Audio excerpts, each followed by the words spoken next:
నమస్తే, welcome to BRK. నేను మిరిషి. ఇక ఈరోజు మనతో పాటు ఉన్న గెస్ట్ ఎవరు అని అంటే అనిల్ కుమార్ బచ్చి గారు, ఫైనాన్షియల్ సర్టిఫైడ్ ప్లానర్ గారు. మనతో పాటు ఉన్నారు. వారిని అడిగి మీతో విషయాలు తెలుసుకుందాం. సార్ నమస్తే అండి. నమస్తే అండి. ఎలా ఉన్నారు? వండర్ఫుల్. సార్, రైల్వే స్టాక్స్ గురించి కూడా ఒకసారి డిస్కషన్ చేసుకుందాం. సార్, రైల్వే స్టాక్స్ కూడా కొన్ని ఏంటంటే పడిపోయాయి అన్నమాట. సో ఇప్పుడు ఈ మధ్యకాలంలో దాని మీద ఇన్వెస్ట్ చేయడం వల్ల ఏదైనా ప్రాబ్లం ఉండే ఛాన్స్ ఏమైనా ఉందంటారా? సో మీరు అనేది కరెక్టే. రైల్వే స్టాక్స్ లాస్ట్ ఇయర్ కన్నా కూడా ఈ ఇయర్ కొంచెం డిస్కౌంట్ ఎక్కువగా పడిపోయాయి. కరెక్షన్ వచ్చింది చాలా స్టాక్స్లో. అప్పుడు last year was they are favourite ఉండే ఈ టైంకి. ఎక్కువ మటుకు స్టాక్స్ అన్నీ కూడా లైఫ్ టైం హై దగ్గర హై పీఈతో బాగా ట్రేడ్ అయ్యేవి అనమాట. సో ఆ తర్వాత మార్కెట్ కరెక్షన్లో ఇవి అవుట్ ఆఫ్ ఫ్యాషన్ అయిపోయి ఇప్పుడు కొంచెం చాలా వాటికి కరెక్షన్స్ వచ్చాయి.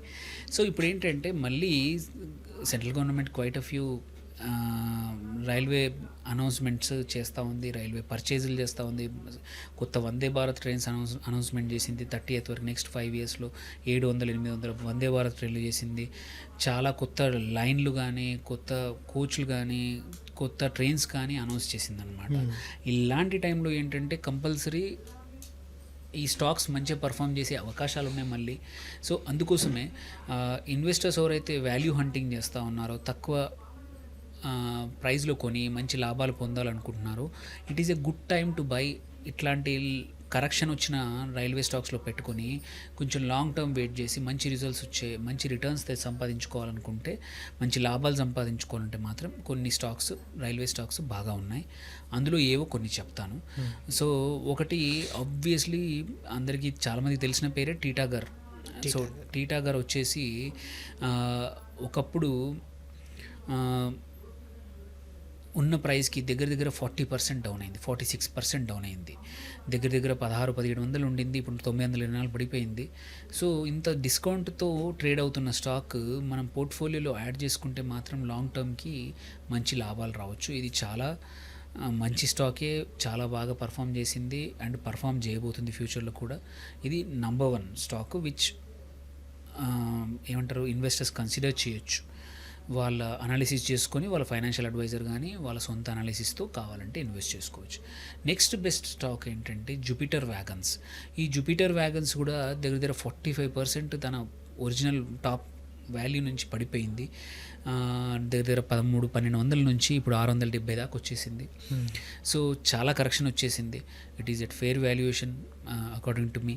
సో ఏంటంటే దీని ఎవరికైనా సరే ఈ రైల్వే సెక్టర్ నుంచి మంచి లాభాలు పొందాలి అంటే, ఎందుకంటే చాలా ఆర్డర్స్ కూడా ఉన్నాయి ఈ వ్యాగన్స్కి. సో ఇది వెల్ ప్లేస్డ్. ఇప్పుడు కొత్తవి కూడా కొన్ని నెక్స్ట్ ఫ్యూ వీక్స్లో కొన్ని మోర్ ఆర్డర్స్ రాబోతున్నాయి.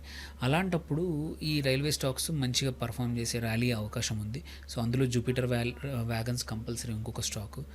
దెన్ థర్డ్ వచ్చేసి టెక్స్మాకో వచ్చేసి నియర్లీ 40% డౌన్ అయింది లైఫ్ టైం హై నుంచి. సో ఇప్పుడు కరెంట్లీ 300 దగ్గర ట్రేడ్ అవుతుంది. 450-400 దగ్గర ఉండింది. అక్కడ నుంచి ఇప్పుడు 298కి వచ్చేసింది. సో ఇది కూడా మంచి value by at this time.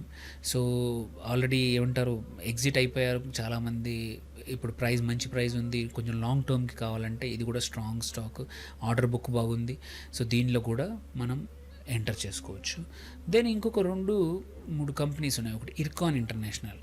So ఇది కూడా నియర్లీ 44% లైఫ్ టైం హై నుంచి పడిపోయింది. కరెంట్లీ 336 దగ్గర ట్రేడ్ అవుతుంది. అరౌండ్ 600, 590-600 దగ్గర ఉండింది లైఫ్ టైం హై. సో ఇంత మంచి కరెక్షన్ ఉన్నప్పుడు ఏంటంటే గ్రోయింగ్ స్కోప్ కూడా అలాగే ఉందన్నమాట. అండ్ ఇంకొక 2 పబ్లిక్ సెక్టర్ కంపెనీస్ అని కావచ్చు.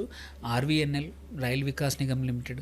ఇది కూడా 41% డౌన్ అయింది లైఫ్ టైం హై నుంచి. కరెంట్లీ 639 దగ్గర ట్రేడ్ అవుతుంది. 1100 రేంజ్ నుంచి ఇక్కడ పడిపోయింది. And it is strong order book ఉంది. రైల్వే చాలా విషయాలు, చాలా ఎక్స్పాన్షన్ RVNL ద్వారా చేస్తుంది. So it's a more monopoly market. So ఈజీగా దానికి మంచి అవకాశాలు ఉన్నాయి.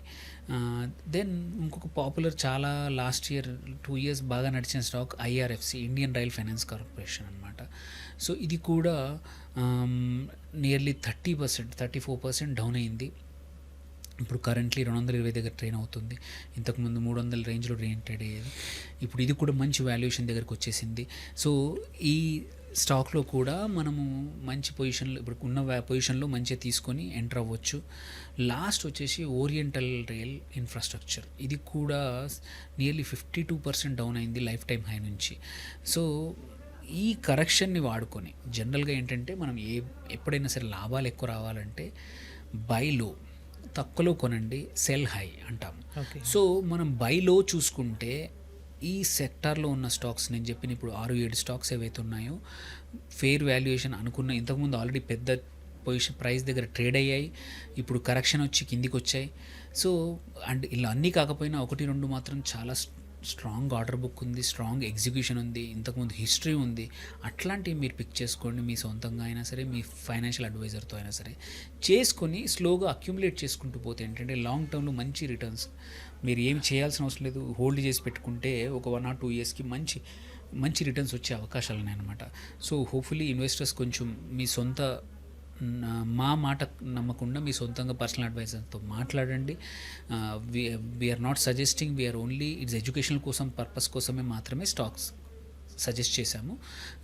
పర్పస్ మాకు ఎటువంటి లాభాల కోసం కాదు, నలుగురికి తెలియాల్సిన అనాలిసిస్ కోసం చేసిన ప్రయత్నం తప్ప ఇంకా వేరే ఉద్దేశంతో చేసింది కాదనమాట. Okay, thank you so much sir, చాలా వాల్యుబుల్ ఇన్ఫర్మేషన్ ఇచ్చారు. మీకు స్పెషల్గా థ్యాంక్స్ చెప్తున్నాం మా ఛానల్ తరపు నుంచి. ఓకే రైట్, మరిన్ని అప్డేట్స్ కోసం మా ఛానల్ని సబ్స్క్రైబ్ చేసుకోండి. Thank you so much.